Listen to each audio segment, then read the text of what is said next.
Hi everyone, I'm Elizabeth Jenn, and today I'm sharing another collection of dog grooming tips and tricks that can help make grooming easier, safer, and give you even better results. Let's jump right in. For those who don't know me, I'm Elizabeth Jenn, professional dog groomer since 2010. So Lucky here just got his bath.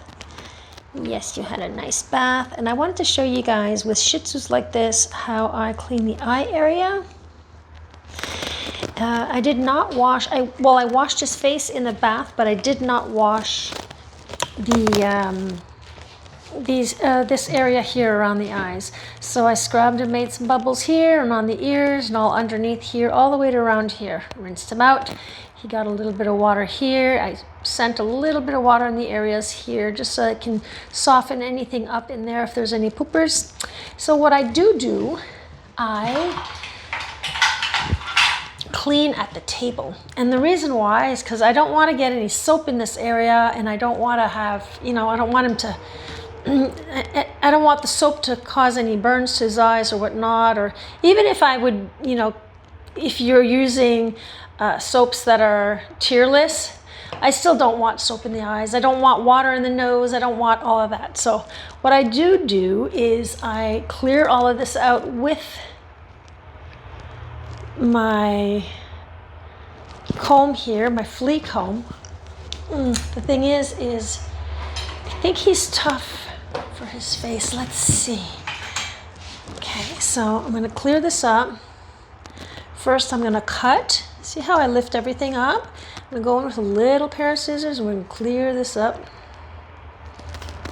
I think he doesn't like when I cut around his eyes, his face. He's a little iffy with his face. I gotta hold that head. See how I'm holding his head down with his little chinny chin here.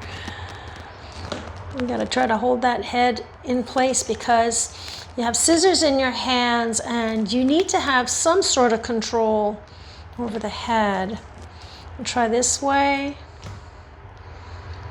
It's not too bad, not too bad. So, or this way. See how I'm holding?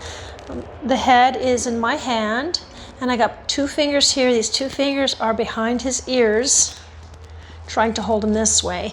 If they don't want me to hold them a specific way, I have to try another way. But there are specific ways you can't hold them because you're trying to cut and your hand can be in the way. So I got that done. Once all that's cleared out, this is when I come in and use some of this here. You can either buy pre-soaked, these are pre-soaked pads, or just buy a bottle of eye cleaner. It's tear stain remover, which doesn't really remove stains, which they claim it does, but believe me, they don't.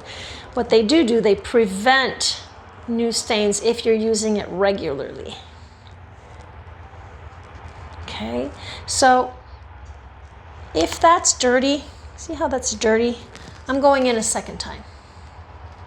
Okay, at least a second time. Okay, hold your head up, hon. I'm gonna clean this up. Good boy. I'll see how he does today. I usually have to tie him to the groomer's helper, but the last few times he's been pretty good, so that's not too bad. Okay, so that's done. We'll look at his ears. Anything you guys need to know about the ears? Lately, there's different tools, different ways you can clean out the ears if they have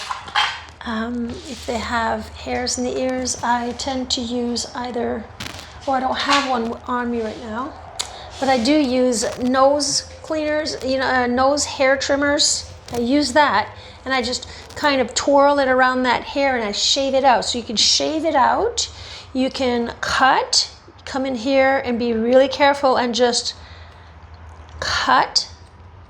But if it's a little stuffy in there, which is not very stuffy, but I'm still going to show you, you still need to take some out. So if you're not using the other shaver, you can go in with, they have those, what are they called, forceps? No, not forceps. What are they called? I just don't use those anyhow. Hemostats, forceps. Not like you're giving birth here. But what I do like to do is forceps. come in lightly. I got these little tweezers. I love these. And you got to be careful because you don't want to pinch a fold in there. And you can just lightly, you don't have to go in too fast. You go in slowly. Because if you go in too fast, and look, if you grab a fold like this and you pinch hard, that's going to hurt. So you got to go in slowly. Okay? We'll do the same thing on this side. Now, if there was ear infection on that side, which there isn't, I would wipe this up, put alcohol before using it again. Okay? So getting into the cut here, I'm going to use the purple Andes comb. That is the number 2, and that's 10 millimeters. That's 3/8 inch. And I'm putting this right on top of a 30 blade. Never put it on top of a 40 blade because you will break everything. It will not end well. So I'm going to start the cut. I did not dry his head because he does not like the head drying, so I just let it air dry.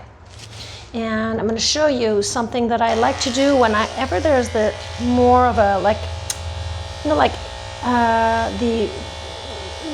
when the coat's not as soft, when it's more like a hair, more wiry, because he's got a mix of both. I'm going to show you what I do. Instead of coming all the way straight down, I'm going to blend. And I'm going to blend by going in one direction. I'm going one side. And then I'm going to come in and cross the other side. This is a crisscross method here. I'm going to kind of do some back brushing by tapping and lifting, never brushing on the skin. And I'm going to do the same thing. And that provides a better blend than if you just go straight down. Okay? We've got an X pattern here. Now watch this here. See how it's a lot nicer like that. Okay. I'm going to do the sides like this. And I'm going to just finish this up here, and I'm going to get into the legs. Yes, I will. You're going to do your little legs, little one. Yes, I will. Such a sweetie. So your pup doesn't want to stand. You just turn him to get him to stand because you want to work. He just wants to sit down all the time. That's fine. Your job is not to have the perfect dog. You're not going to have the perfect dog. It does happen. It does happen. I've seen in the past. But what you have to do is just need to hold him up. And it's a part of the job. If the dog doesn't want to sit, you hold him up. Never hold him up by the tail. The way I hold them is just right between the legs here. Just have your hand there, okay? And get your job done, okay? You let them sit afterwards. Sometimes they'll sit because they're a little stressed and they just feel vulnerable. They don't want to be standing, they just want to sit. Sometimes they sit because, some dogs don't have, they'll have a little more weight. And when they have a little more weight and you got to hold them up, well, get your job done quick because the arm gets really tired. See, right now he's just really leaning into my hands right now. Oh, now he's going to stand. Oh, see, he sits again. So I'm just going to lift him back up, up. You tell him up, and they get up. Okay, and he's leaning into my hand right now. So you just get the job done. You just accept that that's what it is. And, some think that the dog is going to stand on their own. Keep the head away. See how I keep doing that? I always turn their heads away. I don't want his head there. His nose has no reason to be there. Your little nose, keep your nose away. Because I don't want, if I'm pushing him like that, you'll often see me push the dog's head away. That's just because I don't want to hurt them with the clipper. I don't want to hurt them with the scissors. I'm going to go right underneath here, hold that tail up. And of course, guys, this is for smaller dogs. I don't work with bigger dogs. So I only work with small dogs, 20 pounds and under. So I'm working around his chin area here, his neck. And once in a while, he'll pull his head away. I don't know if he'll do it now. He won't. Well, he just keeps pulling his head away because he doesn't like that I'm holding his chin. You can hold the chin this way, depending on the mouth. If the mouth is, you know, if they've got a lot of tartar buildup and their mouths are really bad, sometimes they don't like that we hold their mouths. So there are different ways where you can hold the pup. You can hold him like this. He doesn't like that. Like this, like I showed you a while ago, sticking your hand like that, like this. But again, it depends on the situation, what you're cutting, and it'll come naturally. See, so he's always lifting one leg. Often what happens if he lifts a leg, if they lift a leg, I kind of give him a nudge to push him a little to the side so they bring the leg down. Lift his leg again, give him a little nudge, push him back down, up, up. Now here I needed to shave him really high up. See how yellow this is here? The way his little pee-pee is made, well, he shoots straight up and he really gets all of that urine right on his hair. So Dad says every time that they get home after a walk, he's got to wash his whole chest. So we don't want that. So that when that happens, you want to shave up really high just to be sure that they're not getting any of that urine all over their chest. So if your dog is constantly turning while you're grooming the dog, you can either put them on the groomer's helper, which is this here. It's just a little loop here that you put your dog's head in, and this gets tied to this here, and you bring it nice and close to that. So they're tied like this. They just can't turn around, and it kind of does help. It does help. But in his case here, I'm not going to put him on that. I'm just going to try to keep grooming him, holding his leg. I'm kind of locking that leg here, okay? He doesn't like this. He doesn't like that I take control of his legs. So I'm just going to try to get it done real quick. And I just be patient, come back in. You can tell them no, hun. Wait. You tell him no and wait. You know, we're not fighting right now. If it was a fight, that means that he'd be still pulling hard, and so you just get the best you can get done. You know, the cut is as good as the dog, seriously. That is so true. And you need to let your clients know how the groom went and how the dog was. And my clients do know that he's a handful when it comes to scissoring. He doesn't always look how loose his leg is there. He's just like flopping his leg. And I'm just going to try to get this done real quick. Whoa, wait a minute, honey. I don't want to cut too much off. So yeah, the cut is as good as the dog. I can't even have a look. I'm trying to have a look at him. Shake him, no. Wait. Not everyone has the groomer's helper, so I'm also trying to show you how I get it done. Just keep turning him back around and tell him to wait. And you know how far you can go with your own dog. So if this dog just won't let in, you do what you can, you do the best you can. You don't want to be sitting there and forcing him to sit down and him being angry at you. So that's what I do. I just do the best I can. So right here, I'm going to just slip my hand underneath here. I'm going right behind his bum bum. I'm going to hold him here because I want him to stay straight. And I'm just going to cut all the way down.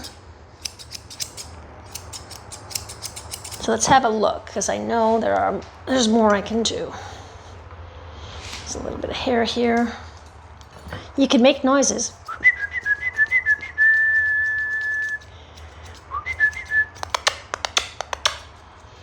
Make little noises, and that could get their attention, you know, and kind of stop there for a moment. Tails can be one tough thing to do. I like that my tail comes all the way down to the table, okay?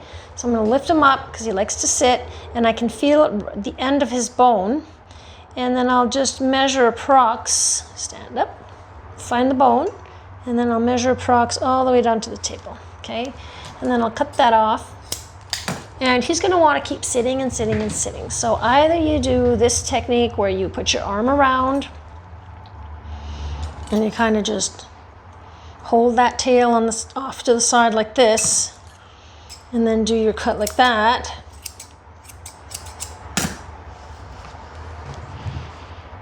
Or, we'll sit him down. Or, look at him backing up. Don't back up. No, wait. Oh, there's a knot. Let me get rid of this knot first, hang on. Okay, knot's gone. Or yeah, you can just do it him sitting. Now it's not always easy, but what I do is I let them sit, and then I'll just come and do my little flag like that. But I need to be sure that the flag is fine on the other side. Sometimes some dogs just want to sit to one side. Can you just move? Hang on, honey. I'm gonna come off the table here. Try to turn him. Oh. And then you wait. That's what I'm gonna do. I'm gonna wait. Wait. So I don't want to put any, if you're pulling on the tail, he'll want to pull back. Hang on, hang on. This is all about patience. Wait. Okay, well, he won't want to do it, so we'll sit him down. You want to sit? Sit. So we'll bring it right off the table. Sit, sit. I don't know why he wants to get off the table. Guys, he's challenging me right now. Okay. Okay. You just gotta work at it. I guess. You just gotta work at it. Did that side too. The cut is as good as the dog. The cut is as good as the dog. Keep repeating that to yourself. It's not an excuse to not do your best, by the way. It's just, it is what it is. See how he's pulling like that? Do the same thing. Put my arm underneath. All right, it's what he gets. It's what he gets. It's still not too bad. It's what he gets. Now this little bud's head is always tough to do. He's always pulling. And you just gotta kind of figure out ways how to hold the specific dog you're holding. Now for him right now, okay, he's allowing me to hold him like this. But a while ago he wasn't letting me hold him. I figured I'd just try to show you guys how it can be difficult. So he's always pulling his head up, pulling his head away, and you got to keep your hands on him, on your dog, because if you're cutting, you're in this area here, you need to be extremely careful with those scissors. I'm going to attempt to try to shave the corner of his eyes here. See how I'm holding the head and I'm leaning against the head because I don't want him to move his head side to side. So I'm kind of holding his head in place. I'm doing this really quick. We're done. We're done, hun. See? Better than ever. Wow, you did such a great job. I could never get that done. I upload new videos every Monday and Friday, 8 a.m. Eastern Time. And if you feel up to it, you can watch the next video in my Up Next videos right here. Till then, guys, bye for now. Bye!